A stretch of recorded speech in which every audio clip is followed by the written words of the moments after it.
speaking of a youthful politician, I have one of the most brilliant young politicians in America on the line, my friend Vivek Ramaswamy. Vivek, thank you for joining. Good to be on, man. How you doing? I don't know how I'm doing, actually. Vivek, I was going to say, I guess I'm doing well because this bad thing happened to Biden, but I don't know if this hurts or improves Trump's chances in 2024. What's your reaction?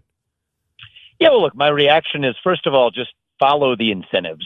And it tends to be the best way to predict what's actually going to happen, right? Michael, you and I have been talking probably for over a year. I said this first last spring, yep. And more prominently during the Republican debates, it was dismissed as a conspiracy theory.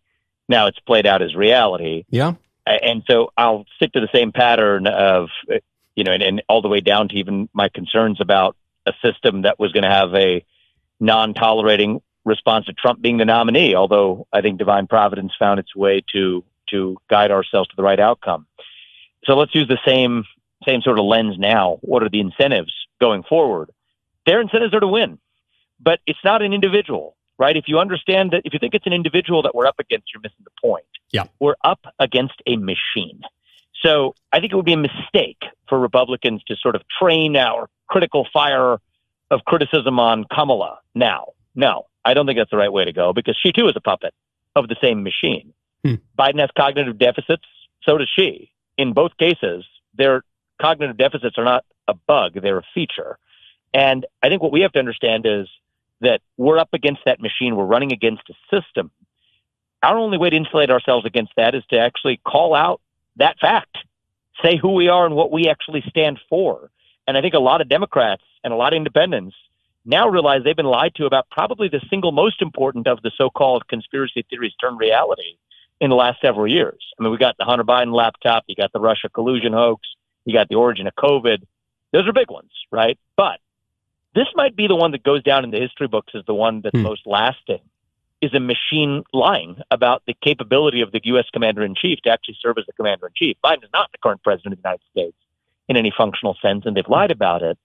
And I think that creates an opening for us to really develop an honest message to the American people that we are not running to beat the next puppet of that system. We're running to break that system.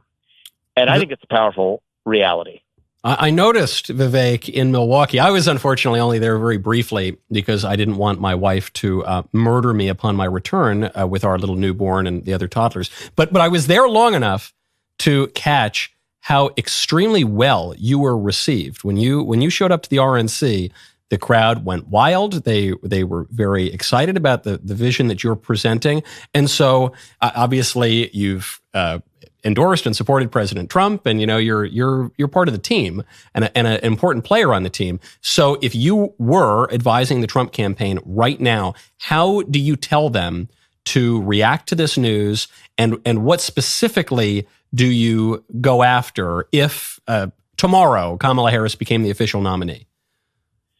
Look, I think that the right track, and first of all, I will say is I've had great conversations with President Trump. Actually, whatever, spoke to him in the last hour or so since this came out. He's in the right headspace. I think that he is operating at a different plane than even he was as recently as probably 4 to 8 years ago, even maybe as recently as 4 to 6 months ago. Right. And I think that he understands that he's effectively right now the leader of the country, right? He's not the president of the United States in the nominal sense of it, but just as a child in a household, you brought up young children, I have young children, just as young children need to know that there's a mother and a father figure in the house. And here are the people who fill that vacuum in my heart as a member of this household. Citizens need to know that here's the leader of our country right now. And when you just ask in an ordinary sense of the word, right, to a citizen on the street, you ask them, who's that leader that grounds your sense of nation and your stability as a citizen of this nation? It's not Joe Biden right now. I think that person in their heart right now is Donald Trump. And I think he understands that too, and he's rising to that occasion. And so I don't think he needs the advice that I would give, but here's what it is nonetheless. And I'll share it nonetheless because I think it's important for all of us to sort of hold ourselves to this standard. Is we have to offer our own vision of who we are and why we're running to actually save this country. and why President Trump is going to be the person to do it, irrespective of who they put up. I don't think the knee-jerk temptation to go now come up with specified, tailor-made criticism of Kamala Harris is the right way to go. I think that would come across and look insecure. Yeah. It would look like we're worried, when in fact we have no reason to be worried. And instead, I think just point out the fact that, okay, here's the latest lie they told you. It's part of a recurring pattern over the last 8 years. It's not an individual who's at fault. It's an entire machine that we're going in there to actually beat and defeat. Not an individual, but a machine. It's the managerial class that has crushed the will. That wheel of the managerial class continues to turn and crush the will of the everyday citizen. I don't care if you're a Democrat or a Republican or a black or a white citizen. We're here to restore a country where the people's voices are heard and they're represented. And I think that that's a message that now a lot more Democrats and independents may be more receptive to than they might have been. That's really insightful, Vivek. That's really because Biden, unlike more ideological candidates, Biden's always been kind of an empty suit. And so if Republicans had tailored all of our criticisms of this administration against the man, Joe Biden, and then we say Joe Biden's the worst man in the country. And then all of a sudden we have to flip on a moment's notice and say, no, actually, sorry, Kamala Harris is the worst person in the country. That would seem disingenuous, but that's not our problem with it. And Kamala Harris is just as empty a suit as, I guess, maybe a pantsuit or a dress or something, but she's basically the same kind of politician as Joe Biden is. And that's not really I don't really care about either of them personally much at all. I care about the machine that they are part of and nominally leading. The individual is irrelevant. The collective machine is all that matters. And in a certain sense, Michael, I mean, it's even truer with the broader philosophy of what the left represents and it always represents, right? Is that the denial of human agency in some ways, don't mean to make this too philosophical, but that's just manifest in the way that they run the machine that you and I are talking about as well. So the more we stay clear-eyed about that, the more successful we're going to be. And that'd be my advice to our entire party and our entire movement. And, I don't think he needs it. But to Donald Trump, that's sort of my perspective as well. Vivek, before I let you go, because you have been uncanny in your predictions of what would transpire, over the course of the past year or so, do you have any guesses as to who Kamala might pick or who the Democratic establishment might pick to be her running mate? So look, I think there's two viable choices for who the nominee is going to be. Just because Biden has endorsed Harris does not automatically mean it's going to be her. I think the two choices are Kamala or Michelle Obama. I think those remain the two choices. I've said that all along. I say it now because they check the identity politics commitment boxes. At the same time, that allows them to feign the commitments they had made at the time they made Kamala Harris the vice presidential nominee when she had no merit in fulfilling that role. Suppose it's Kamala. I think Josh Shapiro is likely to be the VP. I could be totally wrong about this, but again, I've been wrong. I've had I've had a lot of things over the last couple of years, Michael, that were would-be conspiracy theories that have turned into reality. Even on some darker conspiracy subjects. Theorems, I call them now. They've been proven. Right. Truth theorems is what they ended up being. I was, I'm grateful that some of those did not transpire, even if only by a hair's breadth. Right. But in terms of what the other side would try to do, it was, I think, in some ways, I think divine providence guided the founding of this country, and I think guided us a week ago as well on that Saturday. But nonetheless, I do think that in the spirit of tracking what my instincts are here, I think Josh Shapiro may end up being the VP to Kamala. It's not complicated. It's not rocket science. Follow the incentives. Pennsylvania, key state. They need to win it in order to win the election. Somebody's well-spoken, offers a visual deflection off of the identity politic basis for them selecting Kamala. Yep. And maybe even brings some of the Jewish vote back, right? I think that there may be some of the things that they're looking at through the world of checking boxes. I think he's not an unreasonable choice.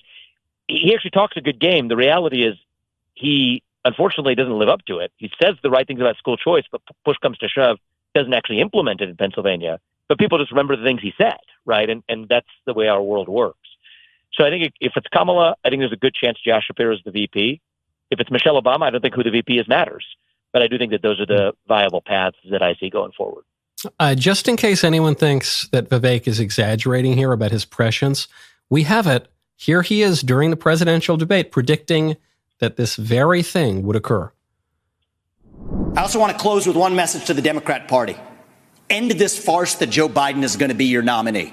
We know he's not even the president of the United States. He's a puppet for the managerial class. So have the guts to step up and be honest about who you're actually going to put up so we can have an honest debate. Biden should step aside, end his candidacy now so we can see whether it's Newsom or Michelle Obama or whoever else. All right, just Mr. tell us the Ramaswamy, truth so we can have an honest debate.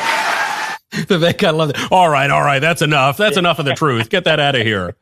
You called it. They roasted me as a conspiracy theorist after that one because this is quite early, and even dating back to last spring. But nonetheless, there's some of the things I was right on. I wish I had not been right on. Yep. This one I feel less. It's neither good nor bad. It's just what's true.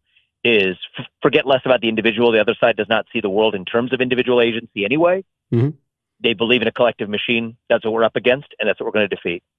So you raised the possibility that maybe the Democrats won't follow Biden's lead. They won't go with Kamala. Maybe they'll pick a Michelle Obama even.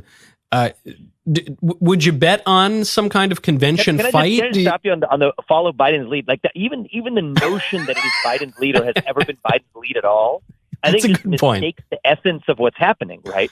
Yeah. There's been no sense in which there's been a Biden lead at any point in his presidency. Right. He is a hollowed out husk of a U.S. president, a stuffed suit that they wield as a pawn, right? The idea that Biden has led to anything is a joke. So the idea of following his lead is itself, I think, with respect, an incoherent concept. It right? is. It's farcical. I disagree with it. Just the concept doesn't exist. So the question is what the machine determines. It's a great point. Him saying that today was part of the machine. That cog was doing what it's supposed to do. As I said earlier, Vivek, I'm not even convinced the man knows that he tweeted that. We will have to stay tuned.